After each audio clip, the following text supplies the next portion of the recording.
함께 나눌 말씀은 에베소서 2장 11절에서 22절 말씀입니다. 에베소서 2장 11절에서 22절 말씀입니다. 제가 봉독하겠습니다. 그러므로 생각하라. 너희는 그때의 육체로는 이방인이요 손으로 육체에 행한 할례를 받은 무리라 칭하는 자들로부터 할례를 받지 않은 무리라 칭함을 받는 자들이라. 그때 너희는 그리스도 밖에 있었고 이스라엘 나라 밖의 사람이라. 약속의 언약들에 대하여는 외인이요 세상에서 소망이 없고 하나님도 없는 자이더니 이제는 전에 멀리 있던 너희가 그리스도 예수 안에서 그리스도의 피로 가까워졌느니라. 그는 우리의 화평이신지라 둘로 하나를 만드사 원수된 것 곧 중간에 막힌 담을 자기 육체로 하시고 법조문으로 된 계명의 율법을 폐하셨으니 이는 이 둘로 자기 안에서 한 새 사람을 지어 화평케 하시고 또 십자가로 이 둘을 한 몸으로 하나님과 화목하게 하려 하심이라. 원수된 것을 십자가로 소멸하시고 또 오셔서 먼 데 있는 너희에게 평안을 전하시고 가까운 데 있는 자들에게 평안을 전하셨으니 이는 그로 말미암아 우리들이 한 성령 안에서 아버지께 나아감을 얻게 하려 하심이라. 그러므로 이제부터 너희는 외인도 아니요 나그네도 아니요 오직 성도들과 동일한 시민이요 하나님의 권속이라. 너희는 사도들과 선지자들의 터 위에 세우심을 입은 자라. 그리스도 예수께서 친히 모퉁이 돌이 되셨느니라. 그의 안에서 건물마다 서로 연결하여 주 안에서 성전이 되어가고 너희도 성령 안에서 하나님이 거하실 처소가 되기 위하여 그리스도 예수 안에서 함께 지어져 가느니라. 아멘. 동절에서 화평으로 라는 제목으로 오늘 말씀을 나누겠습니다. 저는 아내와 결혼한 지 이제 9년 차입니다. 되게 짧지 않은 시간이기 때문에 꽤나 서로에게 익숙해졌다고 생각을 했는데 작년 말부터 사이가 너무 안 좋아지는 거예요. 그래서 올해 상담받으면서 조금씩 스스로를 발견해 가보니까 알고 보니 저희가 서로를 소통하는 가운데에서 이해한 것이 아니라 그냥 제 속에 불만을 쌓으면서 참아오고 있었던 거였습니다. 같이 살고는 있지만 사실상 단절되어 있었던 거죠. 근데 이것처럼 동상이몽의 순간들은 우리 삶에서 종종 생기는 것 같습니다. 세대가 다르고 성별이 다르고 환경이 달라서이기도 하지만 그뿐이 아니라 같은 세대, 같은 성별, 비슷한 환경에서 살아간다고 해도 사람마다 다양한 생각을 가지고 살기에 서로 단절되는 순간들이 쉽게 발생합니다. 하지만 우리가 단절을 기대하지도 상상하지도 못한 자리에서 단절될 거라고 예상한 적도 없는 사람과 단절되고 있음을 발견하는 날도 가끔 있습니다. 이를테면 아내와 남편 사이가 그렇겠죠. 또 부모와 자녀 사이가 단절되는 경우도 있고요. 그리고 오늘 말씀이 전해진 에베소 교회라는 어느 신생 교회 공동체에도 그런 문제의 가능성이 있었던 것 같습니다. 에베소 교회에 보내진 편지, 이 책은 1장에서 3장 동안은 하나님께서 교회에 어떤 놀라운 은혜를 주는지 얘기하고요. 4장에서 6장은 그 받은 은혜에 근거해서 구체적인 삶의 현장에서 어떻게 살아가야 할지를 이야기합니다. 그래서 지난번, 벌써 한 달 전인 것 같은데, 지난번에 나눴던 2장 앞부분의 말씀은 하나님 믿기 전 우리가 하나님의 자녀가 아닌 진노의 자녀였다. 이렇게 얘기합니다. 이건 에베소서 1장에 이미 예고했던 내용이에요. 우리에게 하늘에 속한 모든 신령한 복을 주시되 그 신령한 복의 핵심은 그분의 자녀가 되는 복이라고 했었거든요. 그래서 지난번 요 2장 앞부분 말씀이 진노의 자녀의 자리에서 옮겨져서 우리가 하나님의 자녀가 되었다 이렇게 얘기했는데 오늘 말씀은 그렇게 구원받은 이방인인 너희가 에베소 성도들인 너희가 이제는 유대인 성도들과 하나가 되었다. 한 몸이 되었다. 한 분 그리스도를 머리로 하는 그분의 몸인 교회가 되었다. 이렇게 얘기합니다. 여러분들은 원래 유대인과 이방인들의 관계를 알고 계십니까? 유대인들은 율법을 지키면서 자신들만이 하나님의 백성이다, 언약 백성이다, 이런 자부심, 선민의식이 가득했습니다. 그래서 이방인과는 식사도 같이 하지 않았어요. 유대인들에게 있어서 이방인은 음, 짐승보다 살짝 나은 정도의 정체성을 가진 사람들입니다. 하나님께서는 다만 구별되어라 이렇게 명령하셨는데 그걸 차별로 왜곡시킨 것입니다. 그럼 이방인들의 입장에서 유대인은 어떤 존재였을까요? 꼴보기 싫었을 겁니다. 저것들은 지들만 잘난 줄 알아. 자기들 나라, 정작 자기들 나라는 여기저기서 맨날 쥐어터지고 다 망해서 지금 식민지가 된 주제에 지들만 잘난 줄 알아.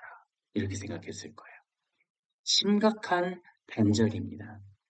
이 단절의 문화에서 태어나고 자라온 유대인 그리고 이방인들이 어느 날 갑자기 성령 하나님의 감동으로 예수 그리스도를 믿어서 함께 떡을 떼고 교제하고 기도하면서 교회로 살아가기 시작했다는 거예요. 과연 이 두 그룹 가운데 참된 하나됨이 얼마나 이루어질 수 있었을까요? 막말로 10년을 산 부부도 서로 소통이 안 되고 배 아파서 낳은 자식도 애지중지 눈물로 키워온 그 자식도 부모님과 단절되는 이 세상 속에서 이렇게 뜬금없이 하나로 묶여버린 어제의 원수들이 과연 얼마나 어울릴 수 있었겠습니까? 그래서 11절과 12절을 보면 그리스도를 믿기 전에 그리스도 밖에 있을 때의 이방인의 상태가 어떤지를 알려줍니다. 11절은 이렇게 시작하죠. 너희는 그때에 또 12절도 그럽니다. 그때에 너희는 그때, 이 그때에라는 말은 구원받기 전 상태를 설명할 때 자주 사용되는 표현입니다.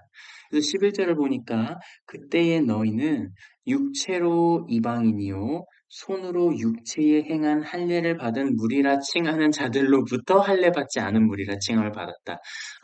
상당히 유대교에 대한 비판적 시각을 지금 어려운 표현들로 드러내고 있습니다. 그러니까 유대인들은 육신의 할례를 받은 사람들이었습니다. 하지만 사도 바울은 육신의 할례를 진짜 참된 할례라고 그다지 인정하지 않죠. 마음의 할례를 얘기하거든요. 그래서 이렇게 표현한 겁니다. 손으로 육체에 행한 할례를 받은 무리라 칭하는 자들로부터 유대인들에 대한 얘기죠. 근데 그 사람들에게 할례 받지 않은 놈들이라고 비하당했던 신세였다 이겁니다. 그런데 여러분 11절만 보면 이방인들이 지금 유대인과 단절되었고 유대인에게 비난받았다. 이건 알겠어요. 근데 12절을 보면 이제 11절이 이 사람 사이에서의 단절이라 치면 12절을 보면 이방인들은 실제로도 본질적으로 단절된 사람들이 맞았던 겁니다. 그리스도 밖에 있었고 이스라엘 나라 밖의 사람이었고 언약에 대하여서는 외인이었고 세상에선 소망이 없고 하나님도 없었다. 이렇게 얘기합니다. 1장 앞부분에 하늘에 속한 모든 신령한 복들이 쫙 나왔었는데 그것들이 다 반대 상태였다고 말하는 것만 같아요. 왜냐면 1장 앞부분에 그리스도 안에서 이게 열 몇 번 나왔습니다. 근데 그리스도 밖에 있다 그러죠. 또 1장에서의 약속된 복의 핵심이 뭐였습니까? 하나님의 자녀, 하나님의 상속자. 근데 이스라엘 밖의 사람이라 그러죠. 또 약속의 성령의 인침을 받았다. 그 복을 얘기했는데 약속의 언약들에서는 외인이다. 이렇게 얘기합니다. 또 그리스도 안에서 너희가 전부터 소망해 왔던 영광의 찬송이 되게 하실 것이다 이랬는데 너희는 세상 속에서 소망도 없고 하나님도 없는 사람들이었다 이럽니다. 그러니까 이방인은 종교적으로는 유대인에게 무시당하고 차별받는 사람 사이에 수평적인 단절을 겪는 상태였으면서 본질적으로는 하나님께로부터도 끊어진 수직적 단절에 놓인 사람들이었다는 겁니다. 수평적 단절, 수직적 단절 이렇게만 놓고 보면 처참한 상태라고 할 수 있겠습니다만 가지고 보면요. 사실상 세상 모든 사람이 이 총체적인 단절을 기본값으로 가지고 태어나고 살아갑니다. 우리는 이미 그 단절에 물들여지고 익숙해져서 우리가 단절 상태에 놓여 있다는 생각조차도 잊어버린 채로 살 때가 많아요. 나만의 성벽을 세우고 상처받지 않기 위해서 이 성벽 뒤에 숨어서 가시를 세우고 활을 쏴댑니다. 다른 사람의 말을 들을 때 그 말의 진심을 생각하기보다는 나의 필터를 거쳐서 왜곡시켜서 이해하기도 하죠. 너무 익숙해져서 문제가 있는 줄도 모르지만 그러면서도 마음 한구석은 공허하고 울화가 쌓이고 그러면서 대부분의 사람들은 살아가고 있습니다. 자, 그런데 이 처참한 상태에 반전이 일어납니다. 바로 그리스도께서 화평을 이루어 주신 사건입니다. 13절을 보면 지금 우리말로는 이제는 이렇게 시작하는데요. 원어로는 그러나 이제는 이렇게 시작합니다.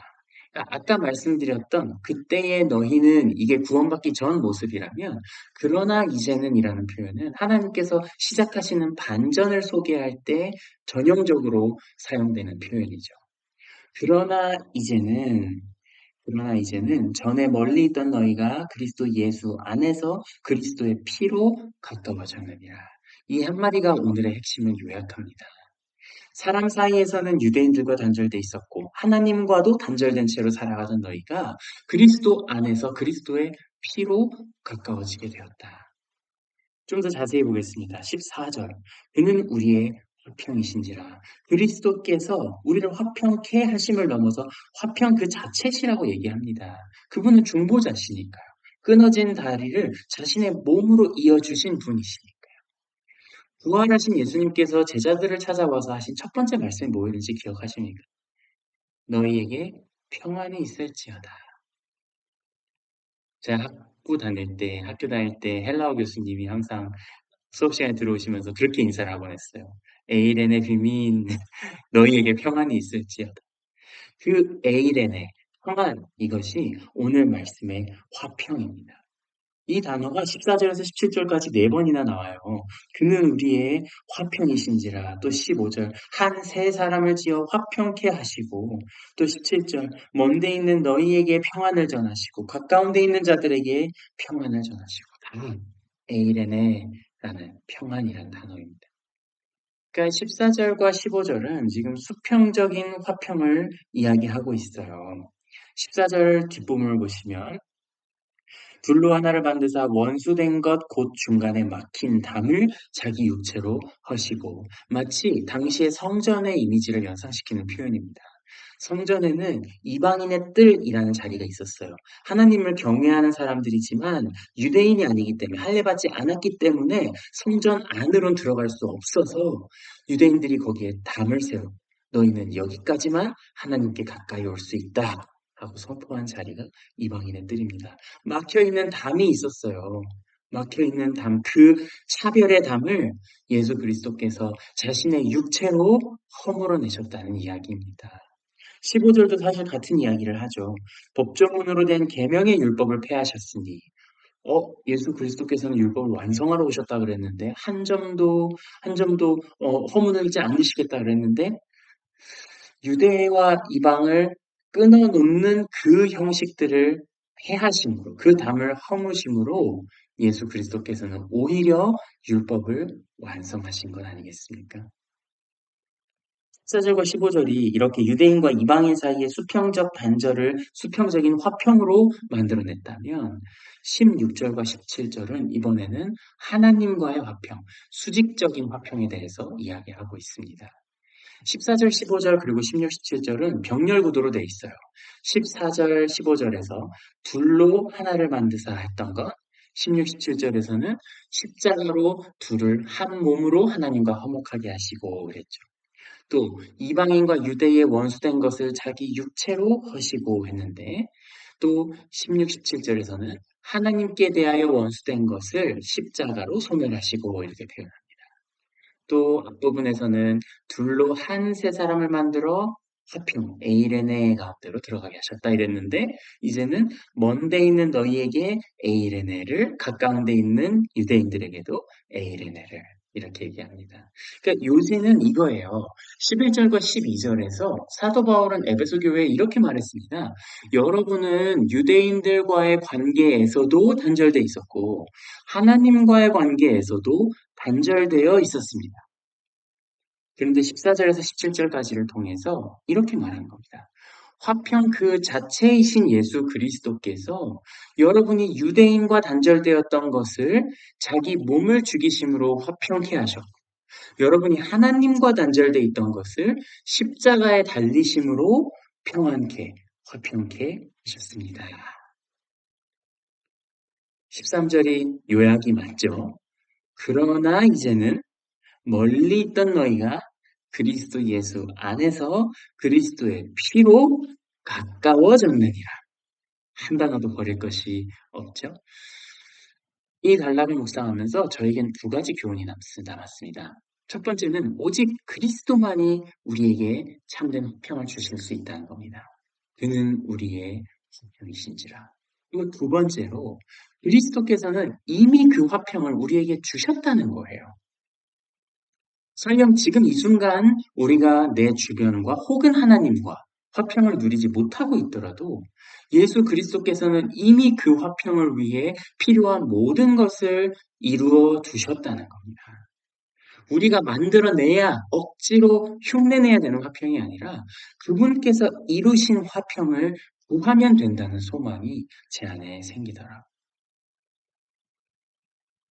18절은 이 모든 관계에서의 화평이 이루어진 아름다운 결말을 보여줍니다.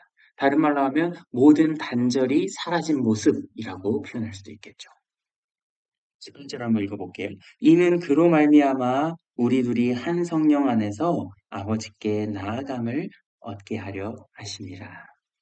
그로 말미암아, 그리스도로 말미암아, 성자 예수 그리스도로 말미암아서 이방인과 유대인이 함께 한 성령 하나님 안에서 한 성부 하나님께로 나아가게 되었다.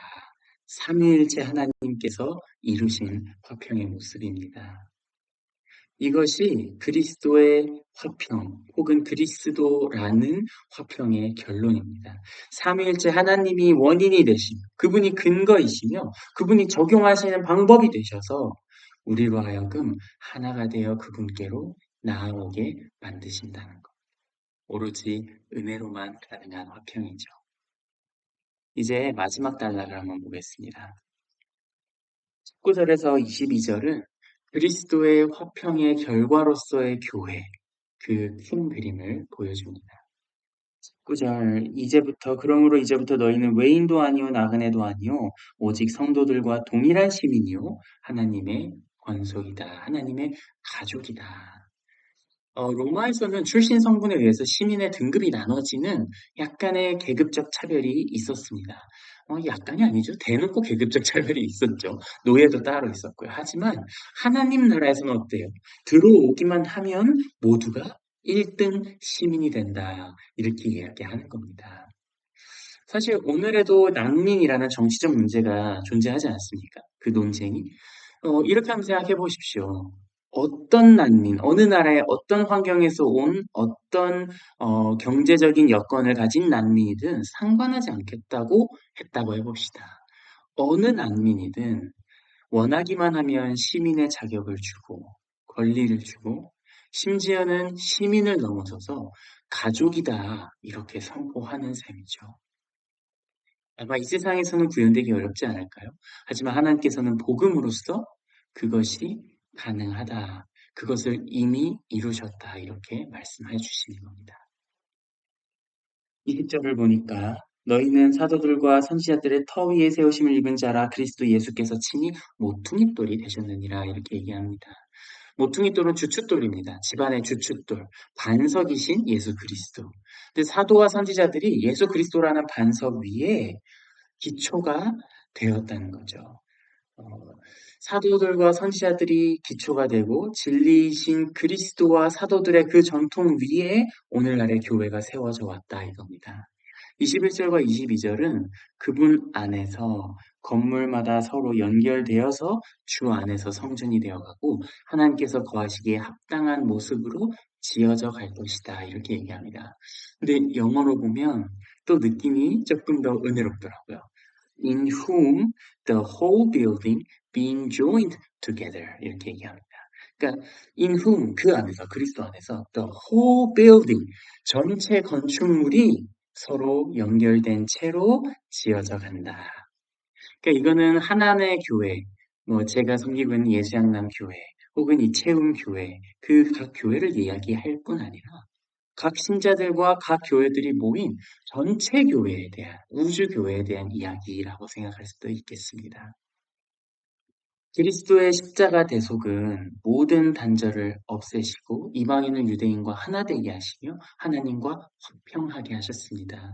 그리고 그 화평은 교리나 신학으로나 지식으로 뿐이 아니라 실질적으로 그들을 가족으로 만들어줬고 연결되어서 함께 자라가도록 만들어 주었다는 겁니다. 오늘 말씀은 구원받기 전에 그 단절의 상태가 예수 그리스도의 십자가 대속을 통해 화평으로 옮겨진 것을 우리에게 말씀해 주고 있습니다. 구원받기 전 이방인들은 유대인과도 단절되어 있었고 하나님과도 단절된 상태였습니다.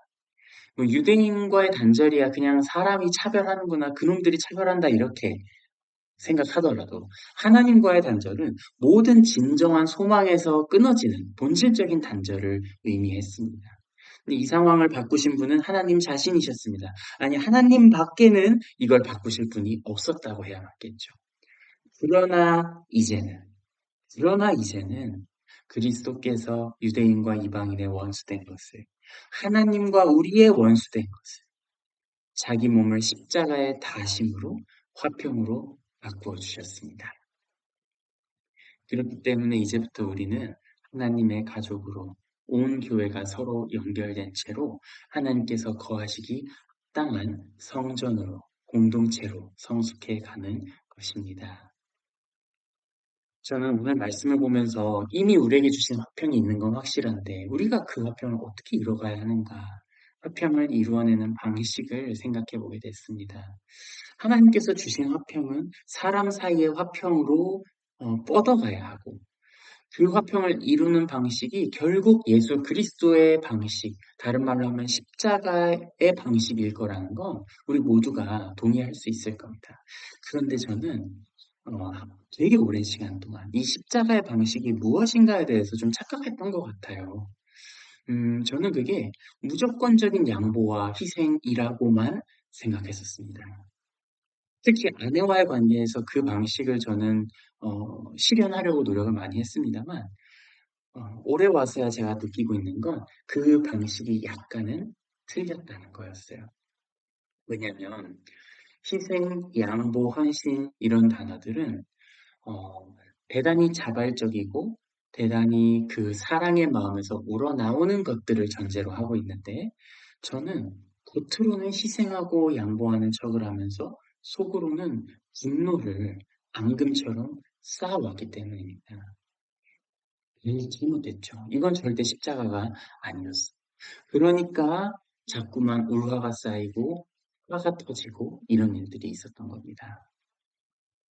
아내와의 다툼의 방식이 최근에 들어서 큰 변화를 맞이했습니다. 원래는 제가 항상 뭔가 양보하고 미안하다 그러고 사과하고 그러면서 마음속에 분노를 쌓았다가 몇 달에 한 번씩 그 분노가 저도 통제가 안 돼서 크게 화를 내는 방식으로 표출되었었고요. 하지만 최근에 제가 배우고 새롭게 발견하고 있는 화평을 이루는 방식은 그게 아니었습니다. 아내에게 해야 될 말을 못하는 게 화평이 아닌 거죠. 제가 요청할 것, 제가 느낀 것들을 솔직하게 이야기하되 화를 내지 않고 이야기하면 되는 거더라고요. 아내가 말하는 것, 아내의 말투가 되었든 요구하는 것이 되었든 아내와 저는 다른 사람이기 때문에 아내는 저를 모를 수도 있는 겁니다. 제가 어떤 사람인지 또 아내에게 어떤 배려를 요청하려면 어떤 배려가 필요한지 나라는 사람은 혹은 아내가 원하는 대로 해주려면 나에게는 아내가 나에게 어떤 표현을 해줘야 하는지 이런 것들을 잘 이야기하면서 다만 한 가지만 기억하면 됩니다. 아내가 나에게 얼마나 소중한 사람인지. 그러니까 이렇게 대화했을 때에 아내에게도 저에게도 그 소통의 방식이 훨씬 더 부드럽고 훨씬 더 생산적이라는 것을 저희는 깨달아가고 있습니다. 그러니까 결국 저는 이렇게 느꼈던 것 같아요. 십자가의 희생으로써 화평을 이루어 간다는 삶의 방식은 결국 마음을 열어서 상대방을 대하는 것입니다. 모든 걸 양보하고 모든 걸 맞춰주는 게 능사가 아니라 갈등과 충돌 속에서도 끝까지 상대에 대한 호의와 사랑, 사실은 그 근원이 되시는 하나님의 사랑을, 그리스도의 사랑을 기억하면서 그 사랑을 나의 힘으로 삼아서 상대방과 끝없이 따뜻하게 소통하는.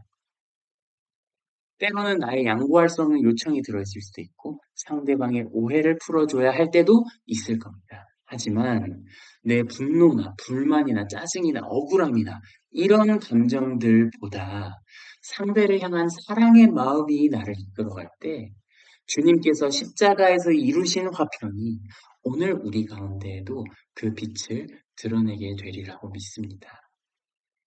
자기 몸을 허무심으로 우리 안에 서로를 갈라놓았던 담을 무너뜨리고 하나님과 우리의 원수된 것을 소멸하신 예수 그리스도를 따라가는 모든 저희가 되기를 소망합니다.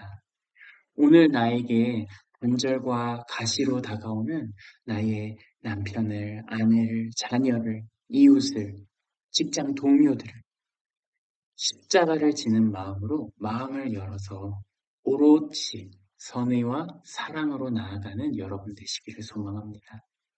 그렇게 이 세상에, 이 단절된 세상에 참된 화평을 이루어내는 모든 저희가 되기를 간절히 소망합니다. 기도하겠습니다. 하나님 아버지, 오늘 저에게 주신 말씀을 듣습니다. 참으로 그리스도께서 이미 우리 가운데 화평을 이루셨음을 믿습니다. 주님, 우리의 삶 가운데에서도 또 우리가 살아가는 삶의 현장들에서도 우리가 하나님의 화평을 전하는 사람 사이에서도 그 화평을 이루어내는 자들로 서게 하여 주시옵소서. 우리가 이루어내는 화평의 한 걸음 한 걸음마다 하나님의 영광이 드러나는 역사가 있게 하여 주시옵소서. 이번 한 주도 성령 하나님, 우리 마음 가운데서 충만히 역사하시며 매 순간 모든 현장에서 우리와 동행하여 주시기를 간구하며 우리 주 예수 그리스도의 이름으로 기도합니다. 아멘.